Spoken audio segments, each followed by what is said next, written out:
ನಮಸ್ಕಾರ ಕನ್ನಡಿಗರೇ. ಇದು ವಿಶೇಷವಾಗಿ ನಮ್ಮ ಉತ್ತರ ಕರ್ನಾಟಕದವರಿಗೆ. ನಮ್ಮ ಉತ್ತರ ಕರ್ನಾಟಕದ ಯಾವುದೇ ವಿಚಾರಕ್ಕೂ ಏನಕ್ಕೂ ಸಪೋರ್ಟ್ ಮಾಡಲ್ಲ, ಮಾಡೋದಿಲ್ಲ. ನಾವೆಷ್ಟೇ ಬಾಯಿ ಬಡ್ಕೊಂಡ್ರು ವೇಸ್ಟ್ ಅದು ಅನ್ಕೊಂತೀನಿ. ಆದರೂ ಕೂಡ ಈ ಮಾತು ಹೇಳೋಕ್ಕೆ ಇಷ್ಟಪಡ್ತೀನಿ.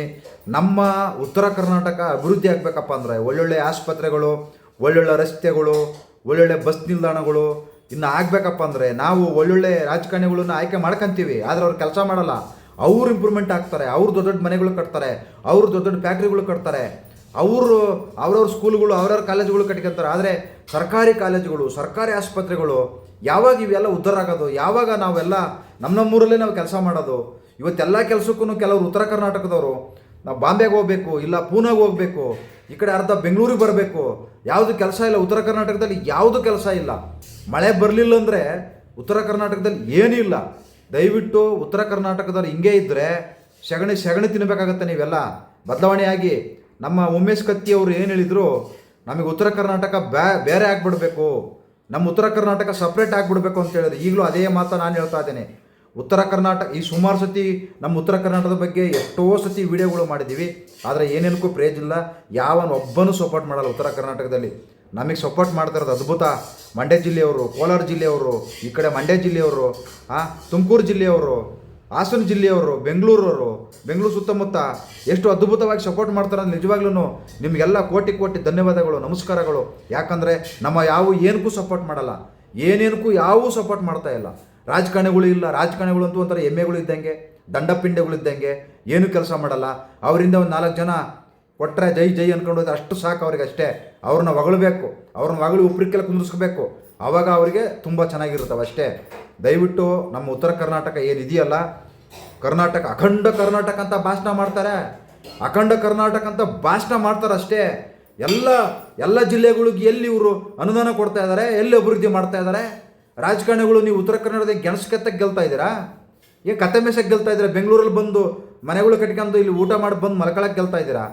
ಬೆಳಗಾಮಲ್ಲಿ ವಿಧಾನಸೌಧ ಕಟ್ಟಿದ್ರು, ವರ್ಷಕ್ಕೊಂದೇ ಸತಿ ಬೆಳಗಾಮಲ್ಲಿ ವಿಧಾನಸೌಧ ಕಟ್ಟಿದ್ದಾರೆ, ವರ್ಷಕ್ಕೊಂದೇ ಸತಿ ಅಧಿವೇಶನ, ವರ್ಷಕ್ಕೊಂದು ಸತಿ ಅಲ್ಲಿ ಮಾಡ್ತಾರೆ. ಟ್ರಿಪ್ ಹೋಗ್ಬಿಟ್ಟು ಬರ್ತಾರೆ, ಪಿಕ್ನಿಕ್ ಹೋಗ್ಬಿಟ್ಟು ಬರ್ತಾರೆ. ಬೆಂಗಳೂರಿಂದ ಬೆಳಗಾಮಿಗೆ ಹೋಗ್ಬಿಟ್ಟು ಅಲ್ಲೆಲ್ಲ ಆ ಕಡೆಗೆ ಪಕ್ಕದಲ್ಲೇ ಗೋವಾ ಇದೆ, ಅಲ್ಲಿಗೆ ಹೋಗ್ಬಿಟ್ಟು ಅಲ್ಲೊಂದು 2 ರೂಮ್ ಮಾಡ್ಕೊಂಡು ಗೋವಾ ಬೀಚೆಲ್ಲ ನೋಡ್ಕೊಂಡು ಆರಾಮಾಗ ಮುಗಿತಪ್ಪ ಅಧಿವೇಶನದ. ಏನು ಪುಕ್ಸಟ್ಟೆ ಹೋಗಲ್ಲ, ನಮ್ಮ ದುಡ್ಡು, ಸಾರ್ವಜನಿಕರ ದುಡ್ಡಿಂದ ಅಲ್ಲಿಗೆ ಬರೋದು. ನಾವು ಕಟ್ಟಿರ್ತಕ್ಕಂಥ ತೆರಿಗೆ ಹಣದಲ್ಲಿ ಅಲ್ಲಿಗೆ ಬರ್ತಾ ಇರೋದು. ಪುಕ್ಸಟ್ಟೆ ಬರಲ್ಲ ಯಾರನ್ನು. ದಿನಕ್ಕೊಂದು 2,000 ರೂಪಾಯಿ ಅವರಿಗೆ, 2,000 2,500 ಏನಿದೆ ಒಂದೊಂದು ದಿವಸಕ್ಕೆ ಅಲ್ಲಿ ಹೋಗಿ ಸುಮ್ಮನೆ ನಿದ್ದೆ ಮಾಡಿದರೆ ಅವರು ಅಧಿವೇಶನದಲ್ಲಿ ಆ ಕ್ಷೇತ್ರದ ಬಗ್ಗೆ ಚರ್ಚೆ ಮಾಡ್ತಾರೋ ಬಿಡ್ತಾರೋ ಗೊತ್ತಿಲ್ಲ. ಆದರೆ ಅಲ್ಲಿ ಪುಸ್ತಕಕ್ಕೆ ಹೋಗಿ ಸೈನ್ ಹಾಕಿ ಹೋಗಿ ಅಲ್ಲಿ ಕುತ್ಕೊಂಡು ನಿದ್ದೆ ಮಾಡಿದ್ರೆ ಸಾಕು 2,500 ರೂಪಾಯಿ ದುಡ್ಡು ಬರುತ್ತೆ ಒಬ್ಬೊಬ್ಬ ಶಾಸಕರಿಗೆ, ಮಂತ್ರಿಗಳಿಗೆ, ಎಲ್ಲರಿಗೂ 224 ಜನಕ್ಕೂ ದುಡ್ಡು ಬರುತ್ತೆ. ಅಲ್ಲಿ ಹೋಗ್ತೀವೋ ಬಿಡ್ತೀವೋ ಗೊತ್ತಿಲ್ಲ. ಒಳಗಡೆ ಹೋಗಿ ಆ ಬುಕ್ ಇಟ್ಟಿರ್ತಾರೆ, ಅದಕ್ಕೆ ಸೈನ್ ಹಾಕಿ ಒಳಗಡೆ ಹೋಗಿ ಕುಂತ್ಕೊಂಡು ಇಲ್ಲ ನಿದ್ದೆನಾರ ಮಾಡ್ಕೋ, ಇಲ್ಲ ಏನಾರ ಮಾಡ್ಕೋ, 2,500 ರೂಪಾಯಿ ದುಡ್ಡು ಮತ್ತು ಊಟ ಫ್ರೀ, ತಿಂಡಿ ಫ್ರೀ, ಎಲ್ಲ ಫ್ರೀ. ಯಾಕಂದ್ರೆ ಶಾಸಕರಲ್ವಾ. ಅದರಿಂದ ನಾನು ಒಬ್ಬ ಕನ್ನಡಿಗನಾಗಿ ಹೇಳ್ತಾ ಇದ್ದೀನಿ, ನಾನು ಒಬ್ಬ ಉತ್ತರ ಕರ್ನಾಟಕದನಾಗಿ ಹೇಳ್ತಾ ಇದ್ದೀನಿ. ನಾವು ಉತ್ತರ ಕರ್ನಾಟಕದವರು ಹಿಂಗೆ ಇದ್ದರೆ ಮುಂದೆ ಇವಾಗ ನಮಗೆಲ್ಲ ವಯಸ್ಸಾಯ್ತು, ಇನ್ನೇನು 50-60 ಇರ್ತೀವೋ ಇಲ್ಲ ಒಟ್ಟಕ್ಕಂತೀವೋ ಗೊತ್ತಿಲ್ಲ.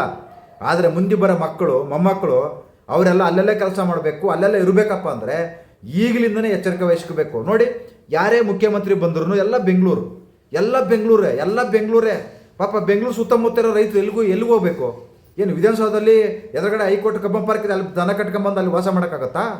ಅವರೆಲ್ಲ ಜಮೀನು ಹತ್ರ 4 ದನ 5 ದನ ಕಟ್ಕೊಂಡಿರ್ತಾರೆ. ನಾಳೆ ಬಂದು ಅದನ್ನು ಲೇಔಟ್ ಮಾಡ್ಕೊಂಡು ಕೂತ್ಕೊಂಡ್ರೆ ಅವ್ರು ಎಲ್ಲಿಗೆ ಹೋಗಬೇಕು? ಆ ಜೀವನ ಎಲ್ಲಿ ಮಾಡ್ಬೇಕು ಮುಂದೆ? ಎಲ್ಲ ಬರೀ ಬೆಂಗಳೂರು ಸುತ್ತಮುತ್ತ ನೀವು ಜಮೀನುಗಳು ಒಡಕೆ ಕೂತ್ಕೊಂಡ್ರೆ, ಅವೆಲ್ಲ ಬೇರೆ ಲೇಔಟ್ಗಳು ಮಾಡ್ಕೊಂಡು ಟೌನ್ಶಿಪ್ ಮಾಡ್ಕೊಂಡು ಕೂತ್ಕೊಂಡ್ರೆ ಅವರೆಲ್ಲ ಎಲ್ಲಿ ಹೋಗ್ಬೇಕು?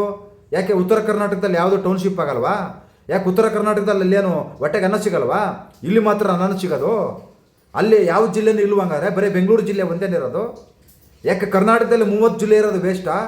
ಅಖಂಡ ಕರ್ನಾಟಕ ಅಂತಂದೇಳಿ ಎಲ್ಲರೂ ಯಾರು ಉಸಿರೇ ಬಿಡಲ್ವಲ್ರಿ? ಯಾರು ಬಾಯಲ್ಲಿ ಏನು ಇಟ್ಕೊಂಡಿದ್ದೀರಾ? ಗೆಣಸು ಇಟ್ಕೊಂಡಿದ್ದೀರಾ ಮಾತಾಡೋಕ್ಕಾಗದಂಗೆ? ಉತ್ತರ ಕರ್ನಾಟಕದ ಯಾರು ಉಸಿರು ಬಿಡ್ತಾ ಇಲ್ಲಪ್ಪ. ನಮ್ಮ ಉತ್ತರ ಕರ್ನಾಟಕದಲ್ಲಿ ನಮ್ಮ ಶರಣಗೌಡ ಕಂದಕೂರು ಇದ್ದಾರೆ. ಪಾಪ ಅವರೊಬ್ಬರೇ ಅವ್ರ ಕ್ಷೇತ್ರದ ಬಗ್ಗೆ ಮಾತಾಡ್ತಾರೆ. ಪಾಪ ಪಕ್ಷ ಅಧಿಕಾರಕ್ಕೆ ಬರಲ್ಲ, ಸಪೋರ್ಟ್ ಮಾಡೋರು ಯಾರೂ ಇಲ್ಲ. ಅವರು ಮಾತಾಡುವಾಗ ಅಲ್ಲಿ ಮುಖ್ಯಮಂತ್ರಿ ಇರಲ್ಲ, ಉಪಮುಖ್ಯಮಂತ್ರಿ ಇರಲ್ಲ, ಅವ್ರು ಏನು ಸಂಬಂಧಪಟ್ಟಿರ್ತಾರೆ ವಿಚಾರನ ಆ ಸಂಬಂಧಪಟ್ಟ ಮಿನಿಸ್ಟ್ರುಗಳೇ ಇರಲ್ಲ. ಅದ್ಭುತವಾಗಿ ಮಾತಾಡ್ತಾರೆ. ಅದ್ಭುತವಾದ ಅವರು ಏನು ಅಭಿವೃದ್ಧಿ ಬಗ್ಗೆ ಸಿಕ್ಕಾಪಟ್ಟೆ ಉತ್ತರ ಕರ್ನಾಟಕದ ಬಗ್ಗೆ ಯೋಚನೆ ಮಾಡ್ತಾರೆ. ಅಷ್ಟು ಅದ್ಭುತವಾದ ಯೋಚನೆಗಳು ಇದ್ದಾವೆ. ಪಾಪ ಅವ್ರಿಗೆ ಅಧಿಕಾರ ಇಲ್ಲ, ಅವ್ರಿಗೆ ಅನುದಾನ ಕೊಡಲ್ಲ ಸರಿಯಾಗಿ. ಈ ರೀತಿ ಮಾಡ್ಕೊಂಡು ಕೂತ್ಕೊಂಡ್ರೆ ಉತ್ತರ ಕರ್ನಾಟಕ ಎಲ್ಲಿ ಏನು ಎಲ್ಲರೂ ಬರೀ ನೀವು ಪಾನ್ ಪರ್ರಾಗು ವಿಮಲ್ ಹಾಕೊಂಡು ಎಲ್ಲಿ ಬೇಕಲ್ಲೇ ಉಗುಳಿದ್ರೆ ನಮ್ಮ ಉತ್ತರ ಕರ್ನಾಟಕ ಅಭಿವೃದ್ಧಿ ಆಗಲ್ಲ, ಗಲೀಜಾಗುತ್ತೆ, ಗೊಬ್ಬು ನಾರುತ್ತೆ. ಇನ್ನು ಬದಲಾವಣೆ ಆಗಿ ವಿಮಲ್ಲು ಪಾನ್ ಪರಾಗ ಹಾಕೊಳ್ಳೋದು ಬಿಡಿ, ಸಾಕು, ಇಷ್ಟು ವರ್ಷ ಹಾಕೊಂಡಿದ್ದೀರಾ, ಇನ್ನು ಅದನ್ನೇ ತಿನ್ಕೊಂತ ಹೋಗಿ ಊರೆಲ್ಲ ಗಬ್ಬೆಬ್ಸ್ಬೇಡ್ರಿ. ನಿಮ್ಮ ಬಾಯಿ ಗಬ್ಬೆಬ್ತು ಊರೆಲ್ಲ ಗಬ್ಬೆಬ್ಸಕ್ಕೆ ಹೋಗ್ತಾ ಇದ್ದೀರಾ. ಒಂದೊಂದು ಊರಲ್ಲಿ ಎಲ್ಲ ಗ್ರಾಮ ಪಂಚಾಯತಿ ಅಧ್ಯಕ್ಷರುಗಳು, ಪಿ ಡಿ ಒಗಳು ಕೋಟಿ ಮುಂಡ ಮುಚ್ಚುತ್ತಾ ಇದ್ದಾರೆ. ಯಾರಿಗಾರ ಗೊತ್ತಿದೆಯಾ? ಕೇಳ್ತಾ ಇದ್ದೀರಾ? ಯಾರು ಕೇಳೋದಿಲ್ಲ, ಬೇಕಾಗಿಲ್ಲ, ಬಿಡ ಅವನು ಓಟ್ ಹಾಕ್ತೀವಿ ಸಾಕು, ಅವನು ಬರೀ ಹಿಂಗೆ ಬೈಕಂತ ತಿರುಗಾಡ್ತೀವಿ ಹೊರತು ಏನು ಕೇಳಲ್ಲ. ಚರಂಡಿ ಸರಿ ಇಲ್ಲ, ರಸ್ತೆಗಳು ಸರಿ ಇಲ್ಲ, ಆಸ್ಪತ್ರೆಗಳು ಸರಿ ಇಲ್ಲ. ಆ ಸ್ಕೂಲಂತೂ ಯಾವಾಗ ಬಿದ್ದೋತೇವೋ ಗೊತ್ತಿಲ್ಲ. ಆ ಸ್ಕೂಲ್ ಮೇಸ್ಟ್ರು ಯಾರು ಬರ್ತಾರೋ, ಹೆಂಗೆ ಪಾಠ ಮಾಡ್ತಾರೋ ಯಾರು ಹೋಗಿ ನೋಡೋದಿಲ್ಲ, ಕೇಳೋದಿಲ್ಲ. ಆರಾಮಾಗಿ ಹೆಂಗೆ ಎಲೆಕ್ಷನ್ ಬಂದಾಗ ಯಾವನಾರ 700 ರೂಪಾಯಿ 800 ರೂಪಾಯಿ ಕೊಟ್ಟರೆ ಓಟ್ ಹಾಕಿ ಒಂದು ವಿಮಲ್ ತಿಂದು ಹೋಗೋದು. ಅವನಲ್ಲೇ ಓಟ್ ಹಾಕಿ ಬಂದಲೇ ಅಂತಂದೇಳಿ ಮುಗೀತು, ಇಷ್ಟ ಕತೆ ನಿಮ್ಮದು.